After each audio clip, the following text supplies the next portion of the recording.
Welcome to the big match preview fueled by Co-op. I am joined by the one and only Paul Machin and the wonderful Adam Boultwood. Now there is a heat wave sweeping across London and as a result we've got some wonderful ice cream to cool us down. Lads, what flavour can I get you? Do you mind if I just crack in, mate? No, I just want to see winner. So that's coconut and Belgian chocolate biscuit topped. Can I? Mate, feel free. Feel free. Amazing. I'll have some of that too. Add the same or? I'm going for some of this. Is it alright if I just... Yeah, no, go for it. I actually think I'm going to go for the Swiss white chocolate with salted caramel. It's irresistible. Right, while I get going on this, shall we see how Flav, James and Sam have been getting on in Russia? Check this out. We were at the game, of course, England versus Belgium. We lost 1-0, but it was a second string team. Is there anything we can take from that game into this next one? Fabian Delph should not play another minute, maybe, is that fair? Yeah, I was quite angry after the game. I was quite annoyed the fact that he didn't play his full strength side and thought momentum and form could play a major part in this tournament. But I now have had time to sleep on it. I think he probably did the right thing. It still makes it annoying that we drove 1,100 miles to see that. But he didn't ask us to. Oh, okay, Gareth could have done it for us. Good. Nice one, lads. So, Paul, is football still coming home? Look, I'll be honest, I think football's come home, if I'm perfectly honest. And it's not... Wow. People have got this notion that it means England have to win the World Cup. No, it's about getting the nation back on board with that side and what they're trying to do. And this feeling of positivity. And look, yes, the fact that England didn't win the game is always going to taint it a little bit. But look, you're asking me, I've been vocal about how England just hasn't done it for me for years and years. This is the first England team I've gotten an enjoyment out of. I feel like there's a greater affinity with it. And if that's what they get from this tournament as a bare minimum, then yeah, football's it's home. It's already home. Yeah. Do you think though it's a shame? Obviously, you mentioned that we didn't finish top of the group. That's an error, isn't it? Southgate made some big errors there. Yeah, obviously it's a controversial decision. I think for me it's a calculated risk. He rested 8 players with his mind ahead to the round of 16 and potentially further in the competition. But I think that's a smart decision for me. Resting the likes of Harry Kane, resting some of our key players. If Harry Kane had picked up a knock in that game like James Rodriguez did in the final group game for Colombia, then I think we'd be having a very different conversation. So for me it makes sense what Gareth Southgate did. I think it takes 2 rather substantial scoops of ice cream from Gareth Southgate to be able to stick with the game plan. No, because he's done that. He's planning for a tournament. There's a man with a long-term vision. He's not good. Managers in the past have panicked and like their job depends on every single game. Like they're fearful of the press jumping on them, and he's not. He's set out. He's gone. No, this is what I'm doing. There's no like, oh, quick, break the glass, get Harry Kane out. No, I'm going to trust it, and I'm going to get minutes in the legs of everyone in the squad. Just to play devil's advocate here, go on then. Are we not being like? Who do we think we are? That we are suddenly starting to wonder and try and schedule the draw so that we worry about who we're playing in the semi-final. I don't think he's done that. I think it's arrogant. But I think it's almost arrogant to say we should have finished first because we would have breezed past Japan. We would have breezed past them. We were in the quarters. I think that's arrogant in itself. You want your team to peak at the right time. You need your team to come good. Not now. It's not important that you come good in the group stages. So many. Look at Holland in like '98.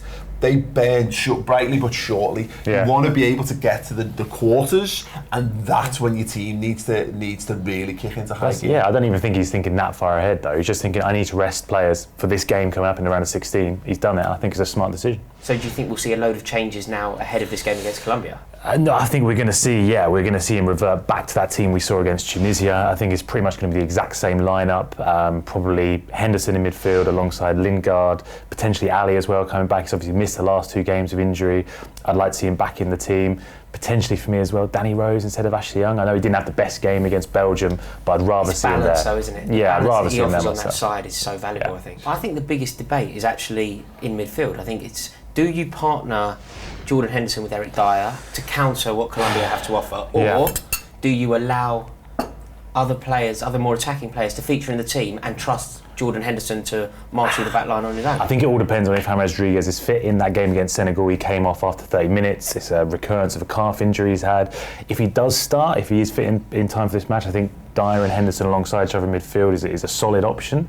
But again, as you say, you sort of potentially sacrifice Ali or Lingard, attacking players who could expose the likes of Sanchez at the back, who they play quite high. The question is, and this is one for Paul, yeah, can Jordan Henderson protect that back line on his own to allow more attacking players to flourish, or does he need Eric Dyer alongside him? Well, let's not. I think there's a lot of disrespect to Jordan Henderson that gets flashed around. This is the lad who captained the side to the Champions League. Mate, I completely agree. I'm not saying you're I completely agree. I think really good player. I agree with the notion, but the point is, I think it'd be foolish of England to compromise what they're doing and push the panic button. You know, the point is, 2 days ago, 3 days ago, a week ago, everyone was saying England need to finish second in the group because this is the easier route, and now all of a sudden we're like, let's play 2 holding midfielders against Colombia. No, Jordan Henderson can do it on his own.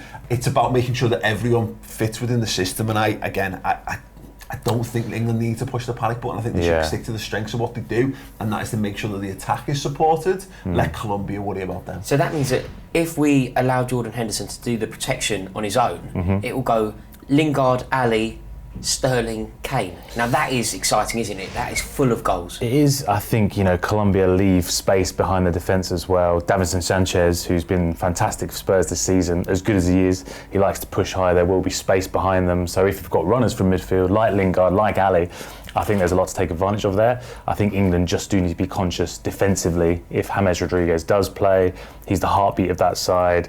You've got Falcao up front as well, Quintero, Cuadrado. They're a very dangerous side. Should England and our back line be worried about what they have to offer up front? Look, let's be honest, I don't think either set will be truly worried. I don't think they'll keep them up at night, but the point is you've got to be mindful. You've got to be mindful of what Colombia do. Cuadrado's got pace to burn. He's been playing at the highest level. He's racked up so much silverware since leaving the Premier League. He's not the player that he was. And similarly, Falcao. People remember Falcao as being a flop at Man United, a flop at Chelsea. The Colombia management team are so excited to have him back at a major tournament because his career has taken so many backward steps. He is their main man, and he does carry that aura of the kind of guy that everyone in England will absolutely loathe come the end of the tournament. I just don't see it like that. You've got to be mindful of what they do, but I just think England's depth and quality at the top end of the pitch just surpasses what they've got. I'm going to now put you on the spot. Score predictions, please, Paul. I think England are going to win 3-1. I think there'll be a little wobble. Loving it. But I think loving it from the Machin. I think slightly optimistic. I'm going to go for 2-1. Harry Kane with 2. Put himself back in pole position for that golden boot. But 2-1. I think England did it. 2-1 England. I think I'm really confident. I truly am. Yeah, I am on the crest of a wave with it. And I'm going to go England 3, Colombia 0. I truly believe it. That is the spirit. Right then, let's hear from the boys in Russia and get their score predictions.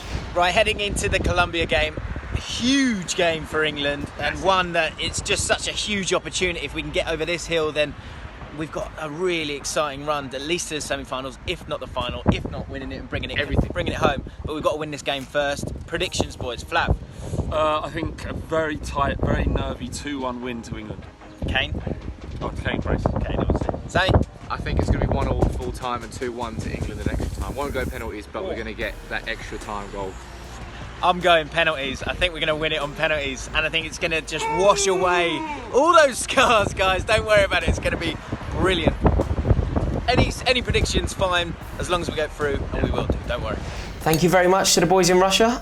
Paul Machin, thank you. Thank you. Adam Boultwood, always a joy. And a massive, massive thank you to Co-op for providing us with this Irresistible range ice cream. It is glorious. Check it out. It's out now. All the information is in the description below. Come on, England.